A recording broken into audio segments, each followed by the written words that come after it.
Okay, and welcome back. This is part 2 of the reading of The Great Taking, part 6. Just bear with me for 1 minute. I've got to set up some things on the back end here. But one of the things that I did want to talk to you about while I do that is the idea that these systems programs that are implemented are military based. And psychological warfare is very real. And when you've got the military that has been authorized to deploy certain tactics onto the civilian population, that's where we have a problem. And I think this is where a lot of people are starting to come to that conclusion. And it's very difficult to accept this, when you think about it. It's pretty appalling. So this is why I wanted to share with you. In the first half of the broadcast, I shared with you some information about the psychological aspect of this by sharing a psychologist who was having a deep conversation with a popular YouTuber about this. So I'm still setting things up on the back end over here, so just bear with me. And then I'm going to start reading. Okay. Let's see. It's like Rockfin is good. I think that you can't get to the point that David Rogers Webb is trying to impress upon you. You can't get to that point until you understand the psychological aspects of this. That's the point I'm trying to make. And even the psychologists don't quite get it. They're still only holding on to sort of the scientific evidence of, what's going on in the world and applying their training and their knowledge of it to this situation. And I don't think you can. I think this is a completely different type of situation. What I really appreciated about her description of it was when she called it a species event. That's huge. That is a reframing of how we think of things. And that is a really difficult thing to process, I think, in our consciousness. Okay. So, and the person I'm talking about, by the way, is from the first half of this program. This is what she looks like. Her name is Roz Nealon Cook. And what I'll do is I'll include the link to where that conversation takes place when I'm done here. Okay. All right. So let's begin the reading. I've already gone through the prologue in chapter 1. So chapter 2 begins with something called dematerialization. And we understand from his quote that he leaves at the top of every one of his chapters that all warfare is based on deception. And this is Sun Tzu, who wrote that. So there are now no property rights to securities held in book entry form in any jurisdiction globally. In the grand scheme, to confiscate all collateral dematerialization of securities was the essential first step. The planning and efforts began over half a century ago. That there was some great strategic purpose behind dematerialization is evidenced by the fact that the CIA was assigned the mission. The project leader was William Bill Denser Jr., a career CIA operative. By his admission in his own written memoir, he started his career working to establish anti-communist student organizations in Europe with the backing of the CIA. The CIA had arranged his draft deferment. He was then specifically assigned to the CIA and worked there openly for 5 years.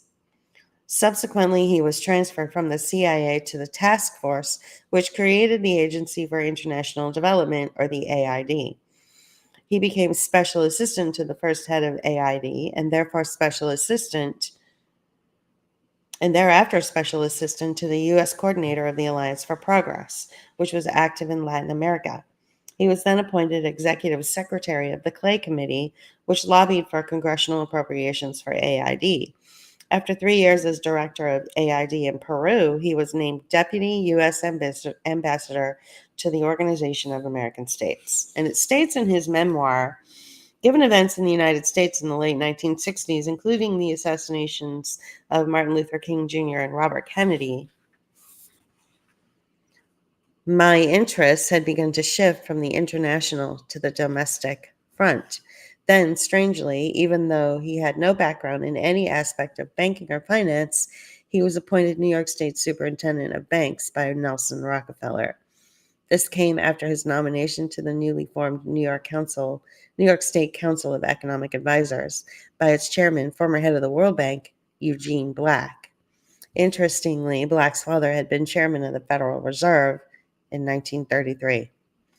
Within 2 years of assuming his position as New York State Bank Superintendent, Denser was named chairman and CEO of the newly formed Depository Trust Corp., a post he held for the next 22 years, i.e., through the entire process of dematerialization. In the late 1960s, something called the Banking and Securities Industry Committee had been formed to find a solution to the paperwork crisis. It seemed the burdens of handling physical stock certificates had suddenly become too great, so much so that the New York Stock Exchange had suspended trading for some days. Lawmakers then urged the government to step into the process. The Basic Report recommended changing from processing physical stock certificates to book entry transfers of ownership via computerized entries in a trust company that would hold the underlying certificates immobilized. This trust company would develop the necessary computer and other systems. I happened to meet with network engineers of DTC for 40 years ago in my first job out of school. Was this paperwork crisis manufactured in order to provide an imperative for dematerialization? Consider that DTC did not begin operations until 1973, and that no significant degree of dematerialization was achieved for many years. However, somehow during this intervening period, stock exchanges continued to function in spite of escalating trade volumes without the elimination of certificates. Especially with the aid of computerization, it could be done, and it was done. DTC eventually became the model for the Central Securities Depository, or the CSD, and the Central Clearing Counterparty, or the CCP, the purposes of which will be explained later. So that takes us through chapter 2. So this is actually the second half of part 6, okay? The first half of part 6 is in a different video, which you can go to on any of the pages that I'm streaming on right now.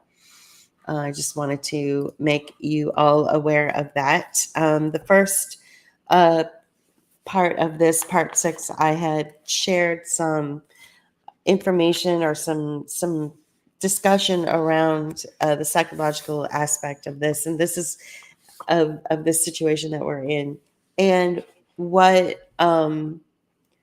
this individual does is they go a lot deeper than what you think. So I highly recommend that you go back and listen to the first part of part 6. And I'm going to go ahead and start reading again from the book. It's chapter 3. So the prologue was really long, but the chapters are super short. So this will be chapter 3, called Security Entitlement.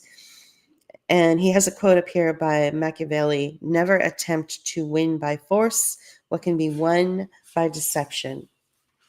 The greatest subjugation in world history will have been made possible by the invention of a construct, a subterfuge, a lie. The quote, security entitlement. Since their beginnings more than 4 centuries ago, tradable financial instruments were recognized under law everywhere as personal property. Perhaps this is why they were called securities. It may come as a shock to you that this is no longer the case. In order to convey to you what has been done, let me start with an analogy. Let's say that you've purchased an automobile for cash. Having no debt against the vehicle, you believe that you own it outright. Despite that, the auto dealer has been allowed by a newly invented legal concept to treat your car as his asset and to use it as collateral to borrow money for his own purposes. Now the auto dealer has become bankrupt, and your vehicle, along with all of the others sold by the dealer, are seized by certain secured creditors of the dealership with no judicial review being necessary, as legal certainty was previously established that they have absolute power to take your car in the event of the bankruptcy of the dealer. So one of the, this, like I said, this is the second half of part 6 of the reading of the book, The Great Taking. And so I had mentioned in a previous broadcast that in this new paradigm, in this new financial paradigm we are in, which is based on, believe it or not, based on shame. So I highly recommend that you go and look up the work of Roz, let's see here. Her name is Roz Nealon Cook, a psychologist from Australia, who talks about, things from a very scientific psychological perspective and brings shame into these strategies. Going back to what David Webb wrote about in the first part of chapter 3 that I just read, regarding you purchasing your car with cash and you think that it's yours, outright because you're not taking a loan out for your car, but the dealership that took funding in order to run his business uses your car as collateral should his business go bankrupt, which means that his creditors can seize your car because he used your car as collateral. You see what I'm saying? And so this is something that we had talked about before, and I just read the passage, which is where I got the idea. So again, you're going to want to go back and listen to this from the beginning. Okay, so now to be clear, I'm continuing with the reading. To be clear, I'm not talking about your car. I'm illustrating the horror and the simplicity of the lie. You are led to believe that you own something, but you are led to believe that you own something, but someone else secretly controls it as collateral. And they have now established legal certainty that they have absolute power to take it immediately in the event of insolvency. And not your insolvency, but insolvency of the people who secretly gave them your property as collateral. It does not seem possible, but this is exactly what has been done with all tradable financial instruments globally. The proof of this is absolutely irrefutable. This is wired to go now. Essentially, all securities owned by the public in custodial accounts, pension plans, and investment funds are now encumbered as collateral underpinning the derivatives complex, which is so large, an order of magnitude greater than the entire global economy, that there is not enough of anything in the world to back it. The illusion of collateral backing is facilitated by a daisy chain of hypothecation, is it hypothecation or a hypothecation and rehypothecation, in which the same underlying client collateral is reused many times over by a series of secured creditors. And so it is these creditors who understand this system who have demanded even more access to clients' assets as collateral. It is now assured that in the implosion of the everything bubble, collateral will be swept up in a vast scale. The plumbing to do this is in place. Legal certainty has been established that the collateral can be taken immediately and without judicial review by entities described in court documents as the protected class. Even sophisticated professional investors who were assured that their securities are segregated will not be protected. Class 4. An enormous amount of sophisticated planning and implementation was sustained over decades with the purpose of subverting property rights in just this way. It began in the United States by amending the Uniform Commercial Code, or the UCC, in all 50 states. While this required many years of effort, it could be done quietly without an act of Congress. So these are the key facts. 1.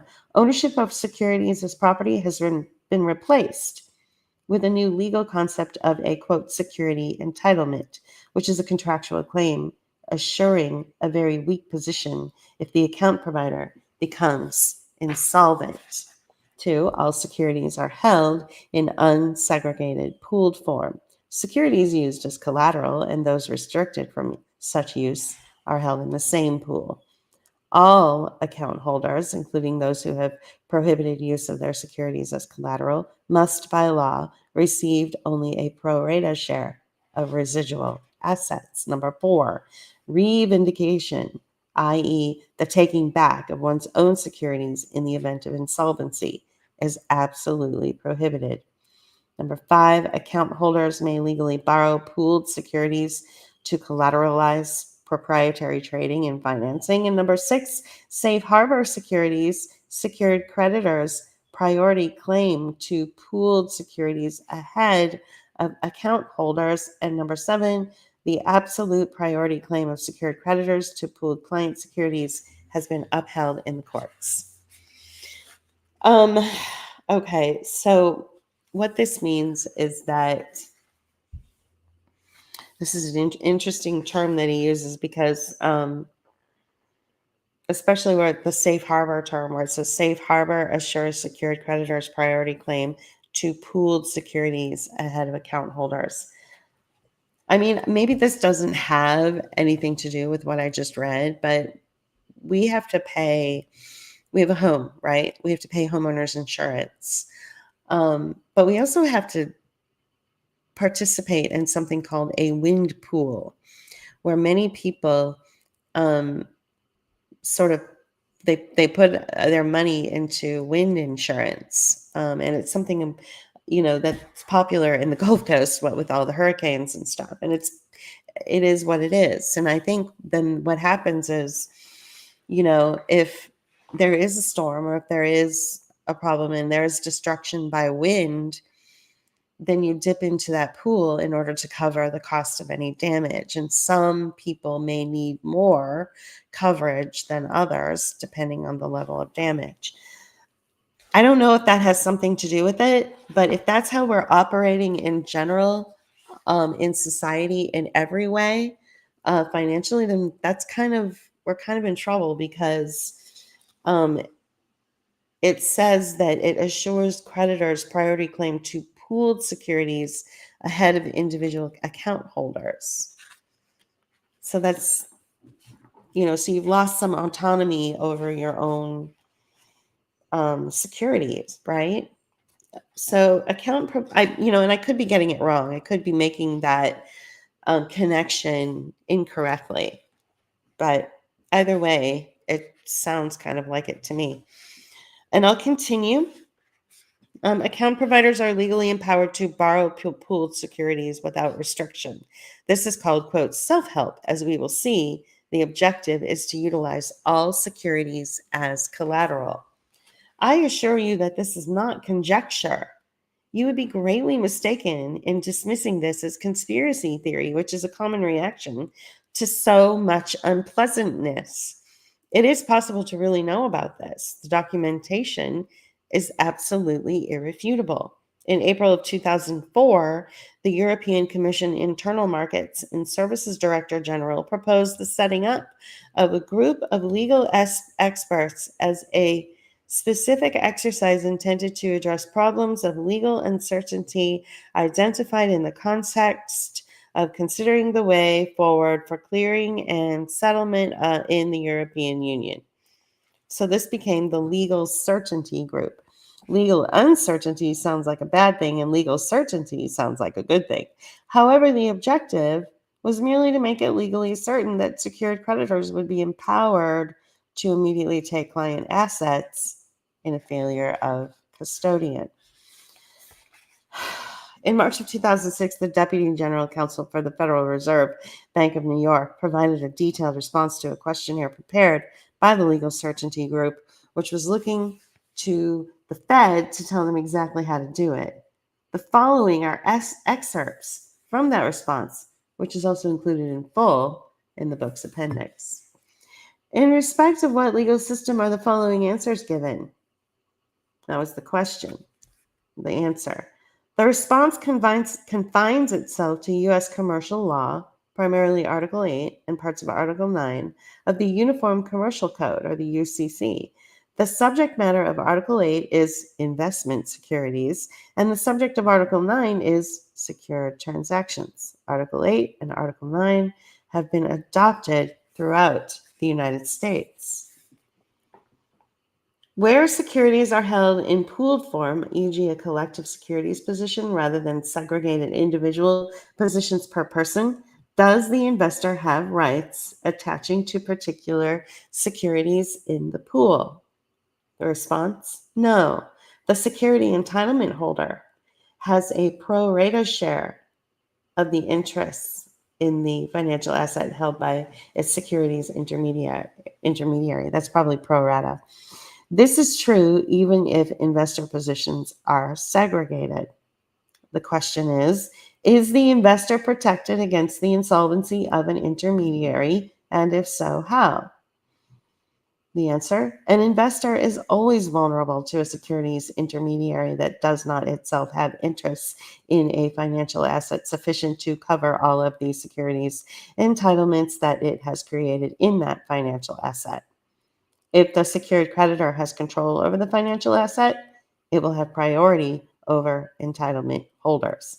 If the securities intermediary is a clearing corporation, the claims of its creditors have priority over the claims of entitlement holders.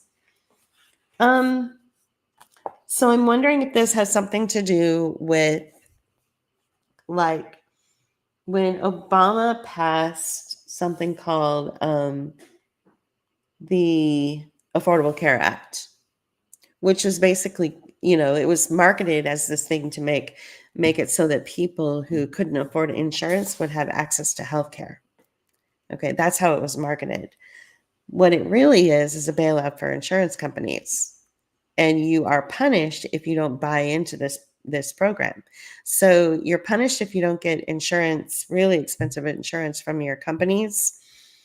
And it comes out in your taxes at the end of the year. You're basically dinged a lot of money. I think we had to pay something like $6,000 because we didn't participate in the universal healthcare option, also known as Obamacare or the Affordable Care Act, whatever you want to call it. And so we were dinged for that a few years ago. Then, of course, the administration changed, which means the law changed. And so you are no longer punished for not bailing out the insurance companies by buying into this program that Obama had instated. So I'm wondering if it's something like that, where it's basically just, you're going to see a real dent in your money flow and in your assets, because they're going to just punish you for not being a part of programs, or they're just going to punish you in general, whether you're part of the programs or not, because they're using you as collateral in your entire life as collateral. I don't know. Let's see. Let's continue.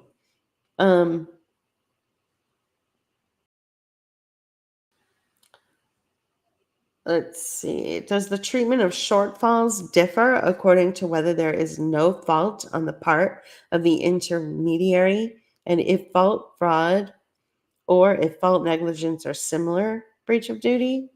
So the answer is, in terms of the interest that the entitlement holders have in the financial assets credited to a securities account, regardless of fault, fraud, or negligence of the securities intermediary, under Article 8, the entitlement holder has only a pro rata share in the securities intermediary's interest in the financial asset in question. I think basically this means that if um, the securities agencies are committing fraud, then it's still on the consumer, or it's still on the entitlement holder to, like, they're, because of the fraud, they can't use fraud as an excuse to hold on to their own assets or their own securities because of the way the law is written. So these financial institutions or these clearinghouses or whatever they are, they can commit fraud. The end. They're allowed to commit fraud. So that's how it works directly from the horse's mouth, i.e., the most authoritative source possible, lawyers working for the Fed. Prior exposure of the purpose of the investment, of the invention of the security entitlement. So some terms, remember, velocity of money. That was from a few weeks ago. I wanted you guys to hold on to that term. And of course, obviously for these last couple of chapters that I've read, the term to really understand is called the security entitlement. And it can be found in a discussion paper concerning legislation on legal certainty of securities holdings and dispositions, prepared by the European Commission's Directorate General Internal Market and Services in 2012. Where securities are concerned, the standard has always been that a custodian has to hold sufficient securities in order to meet all its clients' claims. In most EU jurisdictions, such a standard is guaranteed by giving investors ownership rights towards securities. Some markets, however, treat securities like money. The US and Canada based their law on the concept that investors do not own securities, but they own securities entitlements against their account providers instead. The advantage of this concept is the potential increase in the amount of assets available as collateral, but critics view it as a threat to stability of the system because the assets concerned are based on the same underlying resource. Concern has been voiced by market participants, regulators, central banks, and international institutions about potential collateral shortages. There is pressure to broaden the range of securities eligible as collateral. Whoa, wow. So what else are they going to use? They're using your car as collateral, your house, and they're saying there isn't enough of that to cover it. So, as a result of the demand for collateral, securities are increasingly regarded by market participants as a funding tool. These trends reinforce the market trends to treat securities like money, with significant implications for ownership. The risk of unauthorized use of clients' assets is increased by the employment of omnibus account structures. Omnibus accounts pool assets so that individual securities cannot be identified against specific investors. This works well until a bankruptcy occurs. If the account provider defaults, a client with a mere contractual claim begins an unsecured creditor, meaning the client's assets are, as a rule, tied in the insolvency estate, and it is obliged to line up with all the other unsecured creditors to receive its assets back. Reuse of security interest collateral carries greater risk to the financial system because multiple counterparties may compete for the same collateral in default, so-called property contests. Clearly, the European Union Directorate General Internal Market and Services fully knew the above in 2012.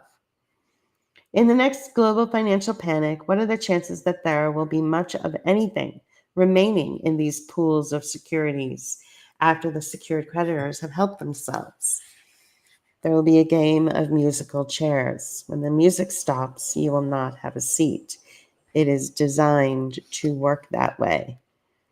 It's time to ask, qui bono, who benefits? It's certainly not the citizens who have lost their property rights, who've been betrayed in this deception by their own governments. The reason given for this legislation on legal certainty is a demand for collateral by market participants. They are not referring to you and me in public. Market participants is a euphemism for the powerful creditors who control governments. They have worked for many years to establish their legal certainty worldwide. So I'm going to go ahead and stop. That was the end of chapter 3. I got through chapters 2 and 3 today, with a focus on securities entitlements, which is really important. It's a term that you should look into and research on your own.